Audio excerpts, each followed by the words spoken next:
President Trump has changed his stance again on the war in Ukraine, going from his conference with Putin, where he said there's no deal to be done here, to now saying, Zelensky, the deal is ready. It's on you to sign it.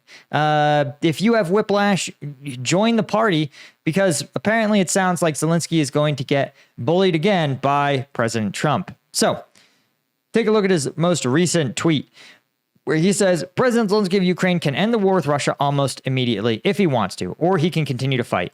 Remember how it started. With Russia invading your country. No getting back Obama given Crimea 12 years ago without a shot being fired, and no going into NATO by Ukraine. Some things never change. So this is very confusing. And as we've pointed out, this has happened basically every time Trump has talked to Putin, where Putin has told him things and he has just taken them at face value and been like, yeah, Putin's totally honest about stuff. It's true. He is technically correct. Zelensky can end the war in Ukraine by simply capitulating, by simply withdrawing his forces, ordering the armed forces of Ukraine to surrender to Russia, and stepping down as president, right? That would, and giving Putin the right to achieve all his objectives. Much in the same way, the U.S. could have ended World War II early if it simply joined with Germany, right? If we had joined with Germany, then no other forces would be able to resist the combined might, right? So technically true, but, missing some key details. And so no getting back Crimea, again, this is like probably a statement of reality. There's no military rolling back, and no going into NATO by Ukraine. Both of these things are like probably true, but there are huge issues again with sort of Trump's larger perspective here, and I think, again, he's also sort of crashing out on Twitter, seething at Chris Murphy, of all people, but also calling him very unattractive, both inside and out. Okay, man, cool, solid. Saying, quote, Putin got everything he wanted, which is true. All right, Putin got Trump to grant him a reprieve of his sanctions. Putin got, again, sort of treated, as Chris Murphy points out accurately, Putin got treated like a legitimate, I say a legitimate world leader. He is a legitimate world leader, but his decision to invade Ukraine got him, the red carpet rolled out, literally, by President Trump. And, again, I don't sit there and say, hey, the president could try a bunch of strategies to end stuff. But as we've pointed out here, that Putin did not have to concede anything to get something that he wanted, right? And to date, Trump has extracted 0 concessions from Vladimir Putin, not a one of them. He has extracted concessions from the Ukrainian government, ranging from things including NATO membership. Again, as Zelensky has said, listen, like a decision by Ukraine not to retake Crimea is one we can make. We can't recognize Russian control of Crimea, and we shouldn't. But again, we cannot simply, we're willing to compromise on that. And Trump himself has changed his stance after his conversation with Vladimir Putin. Before, the stance was, listen, we need to get these guys to agree to a ceasefire, and then peace negotiations can start on the wide array of thorny issues facing the conflict, right? Which, remember, is not just territory, right? For some reason, the governments seem to be, or at least the administration seems fixated on this like territory map, like they're playing a game of Risk. And it's true, like territories are being fought over, but remember, the Russian objectives here are as political as they are military, as political as they are like territorial. And so Putin has talked, one, about the fact that Ukraine should never exist in the first place, which is rhetoric he should, if he was serious about peace, he would stop repeating again and again, because that's not what you do when you're trying to make peace with somebody, right? I mean, imagine if you were trying to like settle a dispute with your neighbor and they kept going, yeah, this house shouldn't even exist. This family in this house shouldn't exist. It's not right. That is supposed to be my house. I'm supposed to own both homes. You go, listen, you're not going to own both homes. And if you want to try to settle this dispute, Why would you keep saying this inflammatory shit, right? You would understand intuitively as a neighbor that that's dumb and that's not someone who's really interested in peace, but somehow the President Trump just gives him a pass, right? Also worth noting that President Trump had also been threatened by the Russian government, like on Twitter, like 3 days before meeting Putin. So if you can't understand the level of like flexing that Putin is doing by saying, listen, I can literally threaten this guy and then he's going to invite me to his house and roll out the red carpet for me. So, and, oh, by the way, I'm going to face no consequences. And, oh, yeah, after this meeting, I'm going to have Zelensky, the U.S.'s ally, the U.S. is going to attack them as he does every time we meet, right? And what's insane is that the war can be ended now, but okay, again, he says it was very hard for Putin to come to America. Well, what did he give up? What hard thing did he do to come to America? What was the hard thing that he gave up that he wanted to get this meeting? Like, tell me, someone put in the comments what he gave up. And again, the war can be ended now through surrender. But that's true of Putin too. Putin can end the war whenever he wants. In fact, he could just stop advancing. He could unilaterally declare a ceasefire. He could unilaterally freeze the conflict. Something Ukraine has said, Russia wants a ceasefire. We'll do the ceasefire. We'll pause it right in its existing format. And then we'll talk about it. And we could, remember, you could talk about it for years. So you got to ask yourself, if that were Putin's objective, why doesn't he take it? If he's so interested in peace, why doesn't he just freeze the lines? He says, listen, my troops are done advancing. I'm accepting Ukraine's ceasefire offer. And then he says, listen, we're not going to advance. We're just going to strengthen these lines. We're going to make them impenetrable so that the Ukrainians can't retake them, right?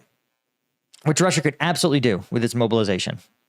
And so you've got to ask yourself, why is that so essential, right? Why is that? Why can't he simply declare it? And then Ukraine goes, okay, we're going to talk for negotiations, but Russia's going to do what it always does, which is stall negotiations for years and years and years and years. Those are all options available to Vladimir Putin. Why won't he take them? And again, these are questions that the president doesn't want to answer because it reveals that he's actually not made any kind of deal.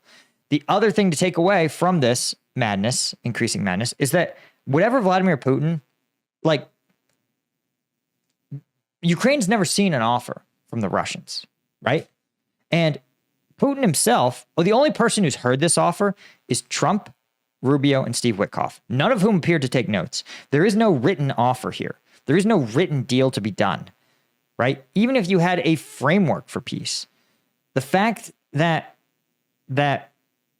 Trump is no longer maintaining the stance that, hey, we just have to, like, there's no reason to do a ceasefire. You have to do a comprehensive peace deal, which is his new stance. Well, a comprehensive peace deal involves settling a lot of difficult, thorny issues. And so just the belief that that would be easier to find a comprehensive solution before ending the fighting is patently absurd. And so, again, the fact that Russia won't even present their peace deal, they have, it's in the past, but Trump says he negotiated a new deal, right? Some kind of new, fresh peace deal, some new compromises that Russia had never made before. Well, then where are they? It doesn't appear in Russian state media. It's never been offered to the Ukrainians. In fact, Putin has not once said that this is the offer. So how can you get a peace deal done when, like, Putin's telling Trump one thing, but then he refuses to publicly acknowledge it in any way, shape, or form? And it's even more bizarre that Trump himself walked out of that 3-hour meeting and said, we tried to get it done, we couldn't get it done, and there hasn't been any progress. But now he's acting like there's been a bunch of progress, a bunch of changes, a bunch of things are moving and shaking in ways we couldn't have imagined. Which one is it? It's absurd. It is absurd. And honestly, the only explanation is that just President Trump's just an 80-year-old man. He's just an old man with a failing memory, and he's not really sure that much what's going on, right? And again, there is robust evidence that he is just not that good at it, right? And like, why do I say this? Because look, here's something retweeted from his account. This is from, by the way, pardoned felon Roger Stone, convicted in part for collaborating with Russia, arguing that Trump has achieved peace between India and Pakistan, which it's unclear what he did to broker this, if he did broker this. India and Pakistan have had border skirmishes basically every couple of years for decades, so it's unclear why he believes this one was going to escalate and he stopped it. He says Israel and Iran, then in parentheses, ceasefire. As we've pointed out, Israel and Iran are not in a ceasefire. Israel defeated Iran, FYI. Israel achieved all of its objectives, destroyed Iran's air defenses, bombed them until their own personal satisfaction. The Iranians dealt no meaningful damage to Israeli infrastructure, no meaningful damage to the Israeli military. And by the way, they are not in a state of ceasefire. Iranian proxies, the Houthis continue to bomb U.S. and Israeli targets in the Red Sea. Iranian proxies, Hamas, continue to fight in Gaza. So again, it's unclear what Trump brokered. And also worth noting, Trump was a belligerent in this, right? The administration fought on behalf of Israel, both shooting down Iranian weapons, but also bombing Iran themselves. So to say that he achieved peace when you were one of the combatants is pretty inaccurate.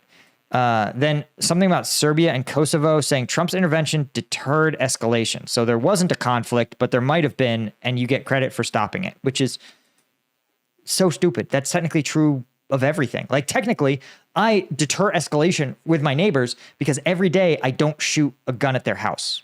So therefore, I'm really like Mother Teresa. Okay, cool. All of these are just so dumb. Also, claiming the Abraham Accords. Guys, Saudi Arabia, Syria, Lebanon have not signed the Abraham Accords. They were signed 5 years ago, and it was rumored that they were trying to get them to include Syria, Lebanon, Saudi Arabia. But that probably fell apart because Israel invaded Syria. So this is all just so absurd, right? This is someone with a track record of just an inability to meaningfully negotiate things. And shout out to Rubio for being like, listen, the European leaders are not coming to the White House to, quote, keep Zelensky from being bullied. And this is also kind of pathetic because, again, this is pathetic for Europe to sit there and be like, listen, we are 2/3 of the American economy size. We are 2/3 of the American economy's population. And yet we are unable to meaningfully break from the U.S. in any national security matter. We simply need the U.S. to agree to see things our way. And their unwillingness to do so, or rather the fact that they can't simply offer Zelensky an alternative, right? As I pointed out, the better strategy to all this is the best thing for the Europeans to go is, listen, the United States, they are a reluctant participant in this. Fine, sure, great. But we as the Europeans, we are going to provide our own weapons. We're going to sell the Ukrainians and support the Ukrainians in their efforts, right? Because it's a bigger national priority for us. And they have been, to be clear, but there's so many things that they need the U.S. to do. And some of it is things that are like sanctions, that the U.S. needs to maintain the sanctions regime. But that's something that the administration has been very, very open to doing, right? It's the one thing Trump hasn't done is rolled back sanctions on Putin. And as Rubio points out, he says they're not coming here to keep Zelensky from being bullied. And then he reframes the exact same thing. He says they're coming here because we've been working with the Europeans. We talked to them last week. There were meetings in the UK and over the previous weekend. So he's 100%. They're 100% going there to stop Zelensky from being bullied. But here's the nice thing, as I always point out about President Trump, is that he dominates the news cycle because he changes his policies every 48 hours. So what's going to happen is he's going to forget what Putin told him because he's 80 years old. And then someone else is going to tell him something different. And he's going to come out with a totally different stance. He's going to agree with whoever's in front of him. And that'll change, and it'll change, and it'll change, and it'll change. It'll always change. So if there's one thing you can count on, it's that the U.S. continues to have no policy on Ukraine. And we won't support anybody because we struggle to even support ourselves.